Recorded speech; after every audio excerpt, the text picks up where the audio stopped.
Hey, everybody. Welcome back to the Path to Profit podcast. I'm your host, Dr. Minette Riordan, along with my awesome husband, Brad Dobson. That's me. Yep, we're the founders of the Path to Profit Academy. Excited to be here today. We're bringing a new topic to the show today that we haven't talked about in quite this way before. So I'm super excited to have our guest, Cindy Schulson, with us today. Welcome, Cindy. Hi, guys. Good to be here. Yeah, Thanks, super Cindy. excited to have you. So we always start every show with a quote. And I love this quote. It says, "Take the first step in faith. You don't have to see the whole staircase, just the first step." Martin Luther King. And it felt appropriate in talking about messaging and marketing and growing your business because people forget to take the first step. They want to skip ahead to the 5th or the 100th step. And yet some of these core pieces that I know you teach, Cindy, so much in your work, similar to some of the things we teach, are so important to getting us started. So Brad's going to share a little bit about Cindy and we'll dive right into our conversation. Cool. Cindy Schulson helps coaches, consultants, and other service professionals transform their brilliance into authentic messaging and multiple streams of income. Cindy has worked in strategic communications for such companies as Coca-Cola and Visa. She loves helping her clients sort through their brain dump of ideas. Yeah, we see that. And discover the golden nuggets that make them shine in their completely unique way. Cindy is well known for her down-to-earth, no-hype approach. What you see is what you get. Her love of adventure, which we want to hear about, has led her to live and work in 5 countries, and she continues to bring that adventurous spirit to both her business and life.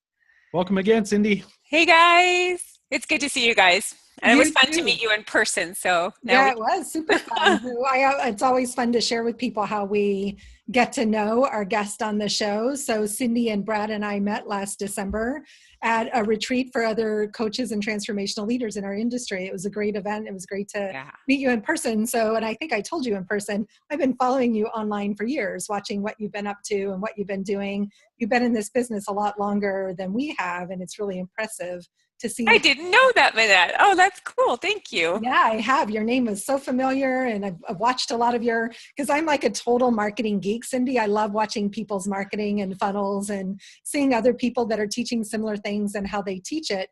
But I'm really curious about the adventure piece. So why don't we dive right in here and talk about that adventure? Sure. Well, I'll make it brief, but basically I grew up in Montreal in Canada. And Another Canadian. Woohoo! Are you Canadian? Nova Scotia. Oh, I didn't know that. See that? There you go. So anyway, I grew up in Canada, ended up, I did an MBA in marketing and international business, and I lived in Holland for a while, but it's traveled all through Europe, which is awesome. But then I was working for the Canadian government in international development, and found out about an opportunity to move to Vancouver where I could study about Asia, and then they'd help you get a job there. So I did the program. I literally packed everything I owned and I moved within 2 weeks, gave my notice, moved to Vancouver. Oh, it was awesome. And it was in that program I met my husband. Nice. So that's so cool. And I ended up moving to Vietnam. We both got jobs in Vietnam. I worked for Coca-Cola as their external affairs manager there. And then I moved to Singapore where I worked for a market research and communications consulting firm. Anyway, finally decided to move back to North America. It was my husband's decision, not mine. I still want to be there, but it's all good, right? But I ended up moving. Here, I'll just tell you a really cool little part of the story, just for fun. Nothing to do with business. But we moved back to North America, and I had a job working for Visa. So we were in New Hampshire visiting his parents, and we drove across the country. We only had clothes we put in the back of his pickup truck. We drove across the country. We stopped in Lake Tahoe and eloped, and then started my job in San Francisco the next day. So that was my little adventure. That's so cool. And are you still in San Francisco? Back. Okay, so that was my little adventure. So anyway, but then no, I moved to San Diego actually after living there for a few years. When I found out I was pregnant, I wanted a better place to raise them that I could afford a house in. So we moved here, and we've been here ever since. So Cindy, you have kids, right? You said you moved to San Diego to raise your family. Yeah, I have 2 boys, and I'm almost officially the shortest person in my family now. Are you? The shortest person in my family. Yeah. Yeah, my older son is 15 and my younger one is 12. Yeah, ours are 18, about to go to college, and 15, freshman in high school. So we're right there in that same phase, little forward. But, and I often ask that because I do think it has everything to do with business and how we choose to grow our business. And so I'm curious if raising your family was part of your inspiration for starting your own business. Oh, totally. Yeah. After I found out I was after I gave birth, actually, I left the corporate world and I was earning twice as much as my husband was at that point. So we just decided to live simply, and I don't regret it for a minute. And I ended up starting I started another business before, but I started the coaching business when my youngest was in preschool, and now he's in middle school. So yeah, it's been amazing to be able to be there for them, as you guys know. Yeah. So share a little bit with us what's new for 2017 in your business. What are you super excited about for this year? Well, I am creating a course on copywriting, which I just am still having so much fun with. Like, I love copywriting, but what excites me the most about it is really helping people, find their voice and really own it and be able to share it in a really natural way. So it's not like just a formulaic approach to copywriting. It's really getting into the strategy and the psychology behind it all, so people can learn and find out how to get their copy and their message out there in a way that connects and converts, but is still true to them. So that's what I'm working on now. We need that. How do you? It piques my interest. We feel like we get all this awesome coaching on the podcast. That's right. We get all this great tips and strategies from you guys. It's fabulous. So I'm intrigued. What, I don't know if it's what your technique is or what the approach is to get that unique. Get someone from, hey, I have these fantastic ideas and talents, and draw out that what you call authentic messaging into marketing copy. How does that process flow? Well, that's a great question. I actually have a free challenge I'm going to be doing that you guys can do too, and your listeners can welcome. It's called Find Your Marketing Wow. It's a free 5-day challenge, and that website, people can sign up anytime. I have a free Facebook group as we get ready for the challenge. And Brad, it's what my whole business is about. Really, it's what drives me, is helping you leverage your experiences, your skills, your passions, and your voice, and put those at the heart of your business. So it all starts, first of all, by recognizing the value that you bring into this business and honoring your skills, honoring your value, and honoring your voice. So the first step is honoring your value. And I think, and you guys could relate to this, I think when you start a business, especially if you come from a corporate background or any background, academic, whatever background you come from, we start our business and we think, okay, well, that was then. Now I'm doing this business thing, and okay, I'm going to start from scratch. Do you know, when I started my coaching business, I thought I had no idea, like everybody else, right? I was like, okay, I lived overseas and all this stuff. I'm going to do intercultural coaching, or, hey, I want to work with moms and help them reinvent themselves. I was all over the place. That sounds like Manette. Yeah. Right? So much. Isn't it crazy? And I spent like a year and a half doing, implementing every marketing activity there was, but I had absolutely no strategic focus. Like, I didn't know who I was marketing to. I didn't know what my message was. I didn't know what I was selling them. Nothing. It was, I call myself ignorance on fire. It was like just doing it all, getting nowhere. Right? On fire. And then after a year and a half, of course, I had 71 people on my list. I had no business. And I finally took a step back, and I realized that was the biggest problem that I had, is that I didn't have that strategic focus. I spent all these years working in strategic communications. It never once dawned on me to think about how to leverage that experience in my business. And I know I'm not alone, because I've seen it actually had a similar experience this year around time management. Right? Sure. Coming out of really? Yeah, I was 25 years as a software engineer in corporate. So, yeah, it's a different animal getting your hands around being in business for yourself. You were in strategic communications, but there was probably directives that came from above in your corporation or whatever that you could follow for guidance that you don't necessarily have when you're in business for yourself, right? Well, here's what I found, Brad. There's things that we learn that we don't know how to apply, or we don't even think about applying them. That's the very first step. And I think that we have to recognize that our value as an entrepreneur isn't based on how many years we've been in business or what degrees we have, but all the experience that we bring into our business. And to me, the key is learning how to take that experience and apply it in a way that you're passionate about. Right. So can I tell a really quick story? Please. Okay. So first of all, I was very fortunate in most of my corporate experiences. I got to almost create my own job just because I did so many crazy things. But in my very last job, I was working for a large multinational consulting firm. And I had just done a project on corporate social responsibility. Do you guys know what that is? Where you help companies be more, right, productive members of their community. And it's called CSR for short. And I was so passionate about it. And somehow, don't ask me how, I got a meeting with the CEO of this company. And he was sitting there perched on my desk. And I remember him, I could see his face in front of me.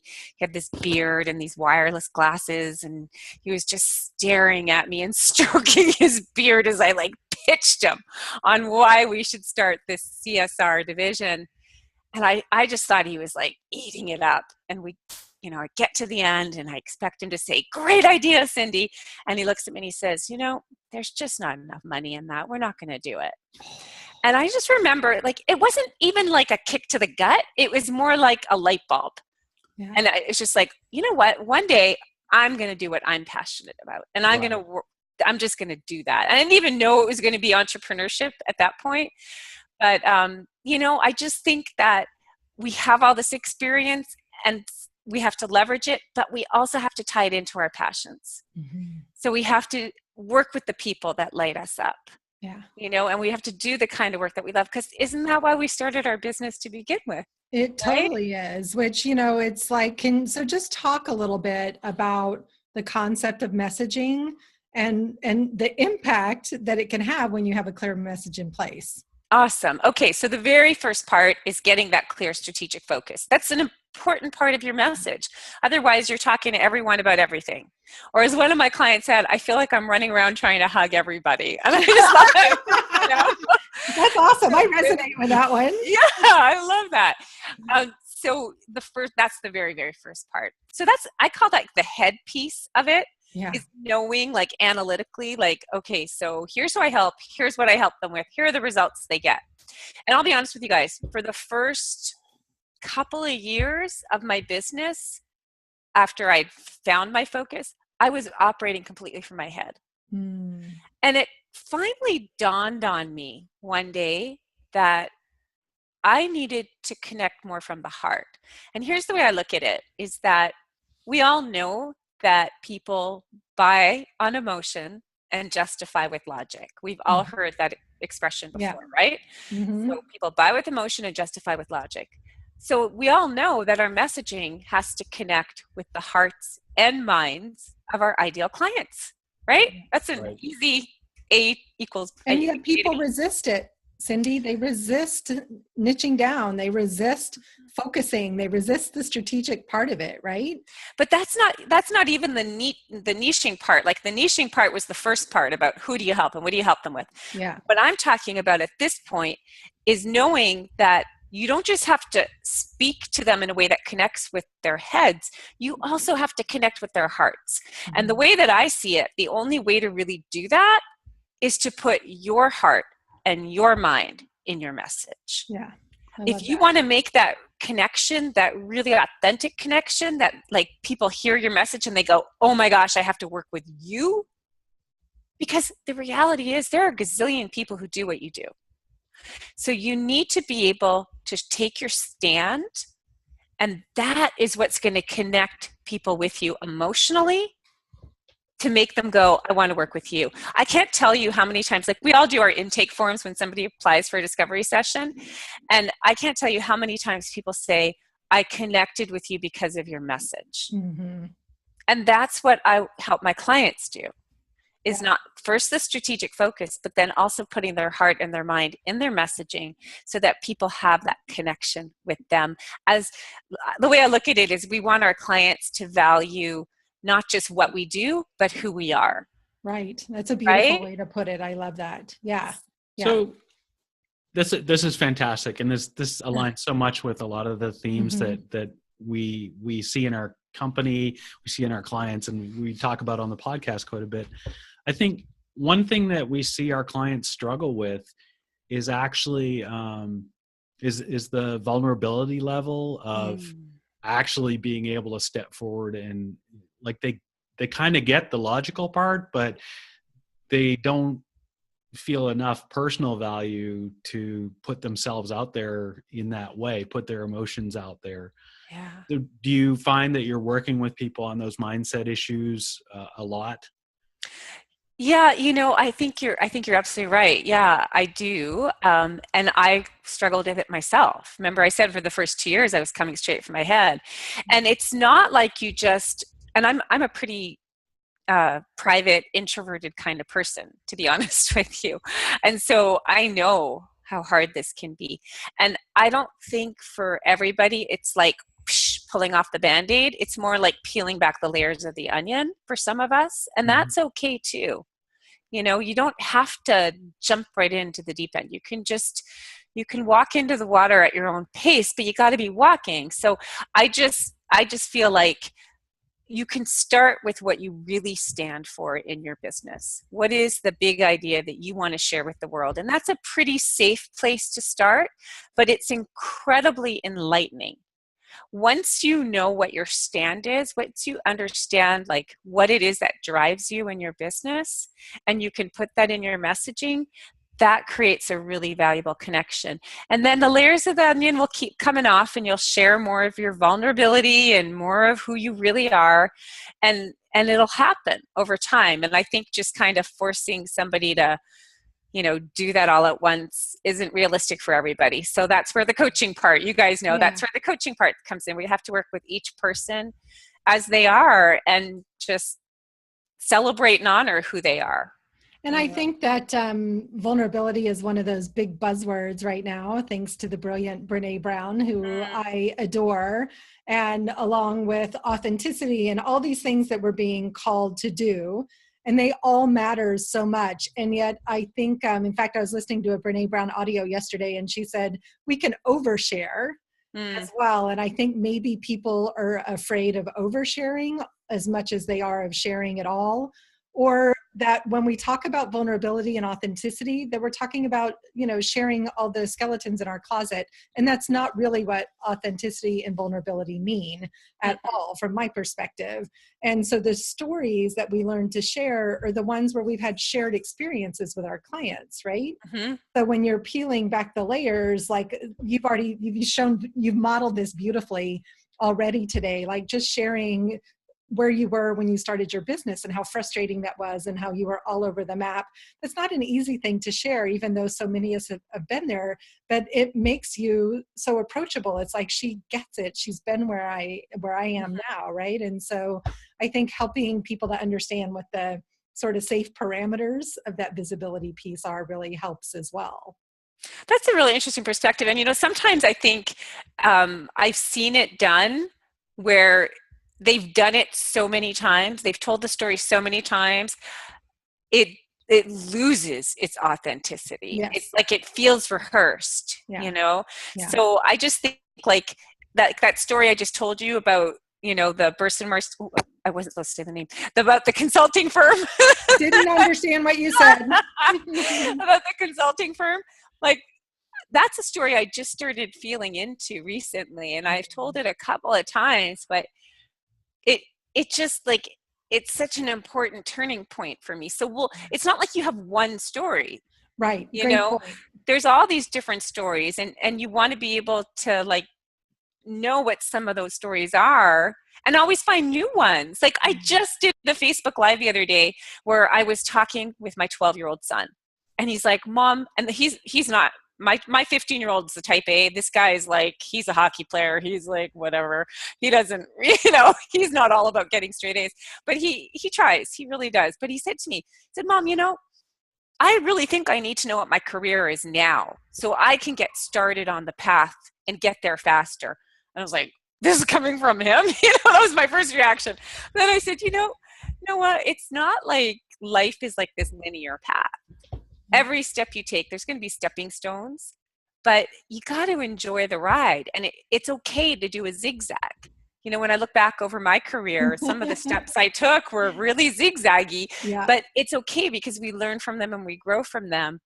And I actually was so passionate about sharing that I just did a spontaneous Facebook Live on that. So we always have to find new stories that have teaching moments in them. And I think as entrepreneurs, especially as marketing ones, I'm a marketing geek like you, we'll always find new stories that bring us learning moments that we want to share with others, right? And if we don't, we're not growing and evolving ourselves, right? If we keep telling those same stories. It's funny you said that because I got that feedback. I was at an event this past weekend. I did a new talk, shared some new stories I hadn't shared before. And one of my friends was there that has seen me do my thing over and over and over again. And she said, I could really feel the difference in sharing this new story.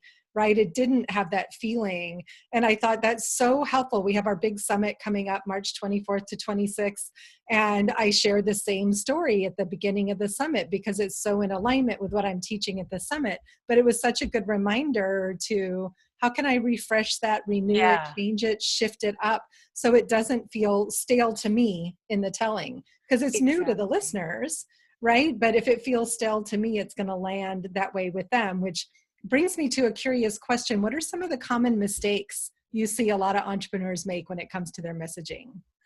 All right. So the very first one, we've already covered a couple of them. The first one is not having clear focus. The second one is really just sharing from your head and not from your heart.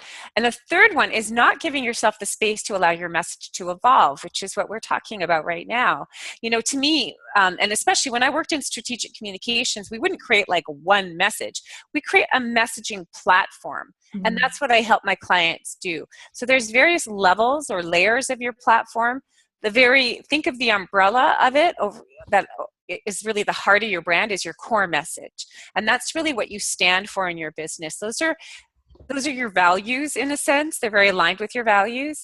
And that tends to be quite constant. I rebranded in 2015 and my core message stayed the same. But I really sharpened it because I let it, like I gave birth to it again, I made it really front and center. But the second layer of your message is that marketing message, right?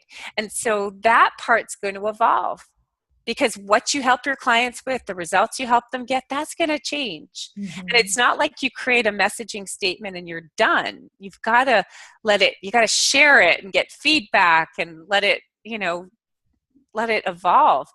So that marketing message, what I love to do with my clients is first we go from the head piece and we figure out what the marketing message is. And there's a million templates to do that. It's really not that hard to do, right? I help so-and-so do such and such so they can blah, blah, blah, right? But to me, the magic happens is when we have that head piece and then we infuse the core message in it. Beautiful. So we breathe the heart into the head, and that's how we create a truly magnetic message that represents, your value and what you value. So what's yours? My core message stayed the same. My core message is that to be a smart marketer, you have to know your ideal clients, but to build a profitable business you love, you have to know yourself.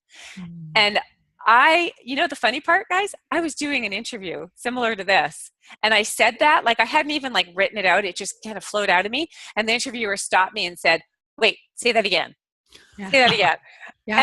And at the time, I told you I rebranded. My business was called Attract Your Niche, and it was very head-based. And as I went through this rebrand, I realized that it was more about marketing from within. Yeah. It was about really bringing who you are into your business. And I mean, that's how I help my clients with their niche. That's quite different. Instead of just choosing a target market and figuring out what they want, that's what we typically hear, right? Yeah. Which is so frustrating to people. It's so hard to do. It's hard to do because it's based on pure logic. Right. And there's no and heart it in doesn't bring you into the equation. Yeah. It doesn't even bring you in. It's so removed from who you are. Yeah. And so what I do is I help people start by looking within themselves first. We look at your passions, your experiences, your strengths. And from there, we discover the solution that you're here to provide for people. I love that. And once we know what that solution is, then we can match it with the right target market, the right ideal client for your solution and for you. So this is just so much amazing, juicy content, Cindy. We could talk to you for hours about all this stuff. I have two more questions. One, how can people get a hold of you? But also, what's your secret, your best tip for standing out from the crowd? Because, it is a crowded marketplace today. So what's your best tip for helping people differentiate themselves? Oh my goodness, that's such a great question. So the best tip that I have, and I know I sound like a broken record, it's that core message. Yeah. Because once you know that, you're actually going to use it in all of your marketing. And so we were talking before about your messaging platform. Your core message is the umbrella. It's the heart of your brand. You put it in everything you say and do because there's so much noise coming at people. Yeah. So if they keep hearing the same core message, like when I do an interview, when every piece that I write, everything that I do, I put that core message in. And that way, even if I'm saying different things and I'm having different tactical pieces out there, the big idea connects with them. Yeah. So once you can get that big idea of what you stand for, then that is what you I call it like magic fairy dust. You sprinkle it on all of your marketing, and that's what lets you really stand out. Nice. Okay, so that to me is the biggest part. And I remember one client, she said to me, "Oh my God, when I got my core message, it's like a light bulb goes off for my clients." Yes. And she went off and got 16 new long-term clients once she got clear on her messaging. Wow. And she's in a very competitive niche. She's in a health niche. So, it's really powerful. So to me, that's the biggest tip. And then in terms of how to get in touch with me, there's a gazillion ways. I know. My website's Marketing From Within. You can find me. I'd love for people to connect with my new Facebook group. You can just look for Find Your Marketing Wow if you're search on Facebook. I believe I have a free gift for people too. You do have a free gift for people on your brand message template that you want to give us. Yes, and it captures a lot of the ideas that we talked about today, going into more depth.